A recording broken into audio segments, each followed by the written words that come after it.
করাইল বস্তির বর্তমান অবস্থা সম্পর্কে আমরা জানব। সহকর্মী শেখর আজাদ আমাদের সাথে যুক্ত আছেন। শেখর, অন্তত ১,৫০০ ঘরের বাসিন্দা নিঃস্ব হয়েছেন এবং পরিবারগুলোতে খাদ্য এবং পানির যথেষ্ট সংকট আছে।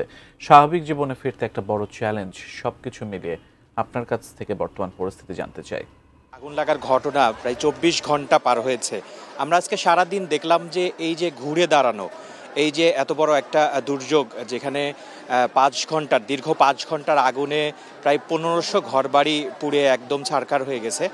ঠিক সেইখান থেকে ঘুরে দাঁড়ানোর চিত্রই আমরা আসলে সারাদিন এখানে দেখলাম যে যারা গতকালকে রাত্রে যারা খোলা আকাশের নিচে যারা অবস্থান করেছে, তারা দিনের আলো ফোটার সাথে সাথে তারা তাদের ঘরে ফিরে এসেছে এবং তারা চেষ্টা করেছে যে তাদের এই যে ধ্বংসস্তূপ, যেই ছাই, যে কয়লা, যে টিন এগুলো পড়ে আছে, এগুলো সরায়ে তারা আবার এখানে বসবাসের যোগ্য করার জন্য যেই সেই কর্মযোগ্য আমরা আসলে আজকে সকাল থেকে শুরু করে এখন পর্যন্তও সেটা চলছে। পাশাপাশি এই যে বস্তিবাসী এবং তাদের পাশাপাশি যে বিভিন্ন যে দাতব্য সংস্থা, সরকারের পক্ষ থেকে সমাজসেবা অধিদপ্তর, তারপরে হচ্ছে দুর্যোগ ব্যবস্থাপনা ও ত্রাণ মন্ত্রণালয় এবং রেড ক্রিসেন্ট, এরকম অনেক দাতব্য প্রতিষ্ঠান আছে যারা হচ্ছে তাদের সাথে থেকে, তাদের পাশে থেকে তারা এই দুর্যোগ মোকাবেলায় তাদেরকে হচ্ছে অনেক সহযোগিতা করেছে। আমরা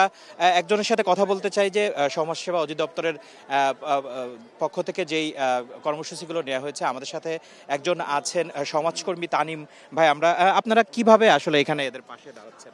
আমরা মূলত হচ্ছে শহর সমাজসেবা কার্যালয় ইউসিডি ৪ এর আন্ডারে আমাদের অফিস হচ্ছে খিলগাঁও। আমরা সমাজসেবা অধিদপ্তর থেকে এখানে আসছি। গতকালকে আগুন লাগার পর থেকেই আমরা এখানে কাজ করতেছি। আমরা ডোর টু ডোর গিয়ে ম্যান টু ম্যান ভেরিফাই করতেছি। আমরা সবার তথ্য নিচ্ছি। ইভেন হচ্ছে আমাদের যে শিশুরা যারা আছে ওদেরকে আমরা অনলাইন কেস ম্যানেজমেন্টের আওতায় নিয়ে যাব। তারপর হচ্ছে যার যে সমস্যাটা আছে আমরা এগুলো সলভ করার চেষ্টা করব সমাজসেবা অধিদপ্তরের পক্ষ থেকে।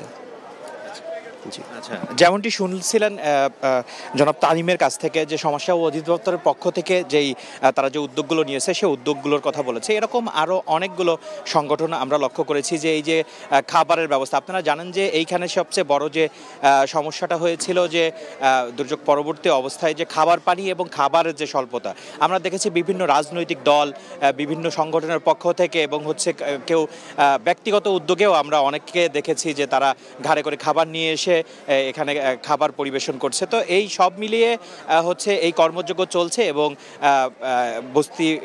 করাইল বস্তিবাসী আবার ঘুরে দাঁড়ানোর চেষ্টা করছে, আবার নতুন করে স্বপ্ন দেখার চেষ্টা করছে।